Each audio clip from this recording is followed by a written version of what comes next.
धरोहर संरक्षण सेवा संगठन लगातार धरोहर को बचाने के लिए और तमाम तरह के कार्यक्रम भी कर रहे हैं और हमारे साथ हैं कृष्णानंद जी हैं और इनसे हम बात करेंगे किस तरीके के लोगों को जोड़ने का काम कर रहे हैं। लगातार आप देख रहे हैं कि बहुत सारी जगहों पे आप कार्यक्रम भी कर रहे हैं, संवाद भी कर रहे हैं और हर लोगों को जोड़ने का काम कर रहे हैं। ये चीज़ें क्यों करना पड़ रहा है धरोहर को बचाने के लिए? देखिए, हमारा समाज शस्त्रवान हो, क्योंकि बिना शस्त्र के शास्त्र का अनुसंधान नहीं हो सकता। और जब हमारे युवा शस्त्रवान होंगे, हमारी संस्कृति मजबूत होगी, तभी हम आज जो आतताई पूरे दुनिया में फैले हुए हैं उन आतताइयों का अंत कर पाएंगे। लेकिन जिस तरीके से ये जो डबल इंजन की सरकार केंद्र और प्रदेश में, सरकार को भी तो सोचना चाहिए। जिस तरीके से जो लगातार आप हर लोगों से संपर्क करना शुरू कर दिए हैं और काफ़ी दिनों से आपका ये यात्रा चल भी रहा है। सरकार का मजबूत होना बहुत मायने नहीं रखता। सरकार मजबूत है, ये हमारा सौभाग्य है। सरकार संस्कृति के बारे में सोच रही है, ये सौभाग्य है। समाज का मजबूत होना बहुत बड़ा मायने रखता है। अभी आप देखे होंगे कि फ्रांस में एक घटना हुई, वहाँ 10% लोग 90% लोगों को जला दिए। क्यों? क्योंकि वहाँ का जो समाज था वो सारी पार्टियों में डूबा था। जितनी पार्टी का आप नाम ले लीजिए, बर्थडे पार्टी, किटी पार्टी, दारू पार्टी, मुर्गा पार्टी, जितना भी पार्टी आपके दिमाग में आए उस पार्टी का नाम ले लीजिए। ये कह लीजिए एक शब्द में कि विलासिता में डूबी हुई थी और 90% लोग प्रताड़ित हुए, मारे गए। 4-4 मंजिलों से उनकी कारें गिराई गई। आप देखे होंगे टेलीविज़न के माध्यम से, समाचार के माध्यम से। वहीं एक घटना होता है इजराइल में, 1700 आतंकवादी घुसते हैं और एक भी जिंदा वापस नहीं जाता है। ये समाज की मजबूती के कारण हुआ।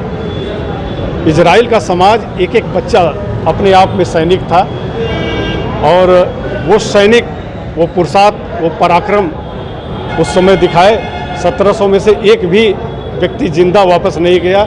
ये समाज की मजबूती का दिन। तो समाज मजबूत होना चाहिए, न कि सरकार मजबूत होनी चाहिए। सरकार मजबूत है, अपनी संस्कृति के लिए बात कर रही है, तो हमारे सौभाग्य की बात है। धरोहर और संस्कृति में देखा जा रहा है कि बहुत सारे बदलाव हो गए हैं। अब जिस तरीके से आप लोग लगातार अग्रसर होकर सामने आकर धरोहर बचाने की बात कर रहे हैं, कैसे धरोहर बच पाएगा? जैसा कि बड़े भाई श्री कृष्णानंद पांडे जी ने कहा कि भोग विलासिता से दूर होकर अगर हम लोग धर्म के लिए, धरोहर के लिए कुछ कर सकते हैं तो ये हमारा सौभाग्य है। और बड़े भैया श्री कृष्णानंद पांडे जी का सानिध्य प्राप्त है, तो हम लोग इसमें बढ़ चढ़कर हिस्सा ले सकते हैं। आप क्या मानते हैं जिस तरीके से धरोहर की जो बातें कही जा रही है? धरोहर को संरक्षित करना, जब तक हम युवाओं को नहीं जोड़ेंगे और हम अपने बच्चों को संगठित नहीं करेंगे, लोगों में जागरूकता नहीं लाएंगे, सरकार अकेले कुछ नहीं कर सकती। ये बहुत सौभाग्य की बात है कि हमारे मुख्यमंत्री से लेकर प्रधानमंत्री तक धरोहर के विषय में काफ़ी सपोर्ट कर रहे हैं और हमारे भाई कृष्णानंद पांडे जी अपने लेवल पे लगातार इस कार्यक्रम को जगह जगह करते हुए 14वें पड़ाव पर पहुँचे हैं। लोगों को जोड़ने से, ऐसे जुड़ते जुड़ते संरक्षण में हम लोग आगे बढ़ेंगे। बिल्कुल बिल्कुल। क्या कहेंगे जिस तरीके से ये पड़ाव लगातार चल रहा है संरक्षण को लेकर? हम लोगों का पड़ाव इस तरीके चलेगा। भाई कृष्णानंद जी जो हमारे साथ हो करके सारी कार्यक्रम को ले चल रहे हैं, भगवान से यही मनाएंगे कि इनका जो आयु बढ़े।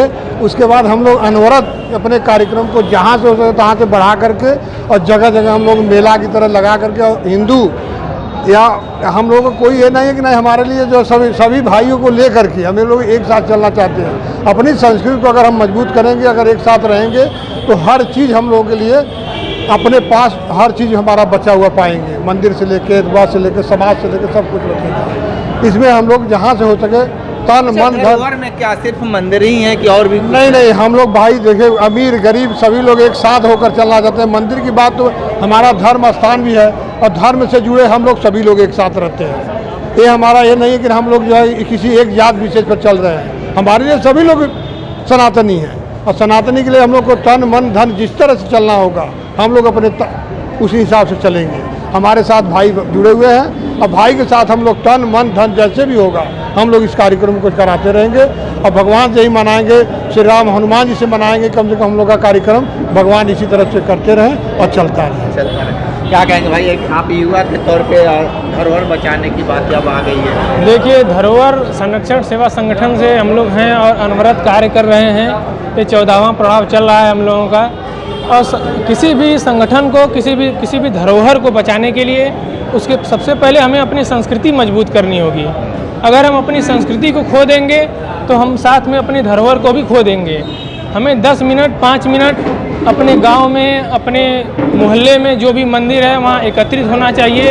अरे जब भारत का प्रधानमंत्री होके, इतना बड़ा पद होके, इतना व्यस्ततम होके, मतलब उसके पास समय नहीं होना चाहिए, वो भी समय निकाल करके जो है कुछ महीने कुछ दिन के लिए मंदिरों में जाते हैं, योग पे जाते हैं, हमको संदेश देते हैं कि भाई हम जब जा सकते हैं तो आप आम आदमी हैं, आप क्यों नहीं जा सकते, आप क्यों नहीं मंदिर में एकत्रित हो सकते हैं। तो वो संदेश को हम ले करके एकत्रित होकर के सबको जोड़ करके, सभी हिंदू भाई को जोड़ करके, सभी सनातनी को जोड़ करके एकत्रित होकर हम अपने सभी संस्कृति को बचा करके अपने धरोहर संरक्षण की तरफ से अपने धरोहर की रक्षा करेंगे। क्या कहेंगे जिस तरीके से लगातार ये कृष्णा जी को आप लोग मदद कर रहे हैं, इनकी बाजुओं को मदद कर रहे हैं और धरोहर बचाने की जो बातें कही, संस्कृति को बचाने के लिए समय का दान करना पड़ेगा। प्रत्येक व्यक्ति को जाति से उठ करके अपना बहुमूल्य समय जो है 10 मिनट 5 मिनट देना पड़ेगा। इससे हमारे जो है धरोहर की सुरक्षा किया जाएगा। बिल्कुल। तो देखिए, धरोहर को बचाने के लिए लगातार अग्रसर हैं लोग और जिस तरीके से लगातार समाज में जागरूकता चाहे गांव से लेकर शहर तक किया जा रहा है। विशेष इंटरव्यू कर रहे थे तो हमारे साथ बने रहे कांडी बनारसी के साथ। हमें दीजिए इजाज़त, नमस्कार।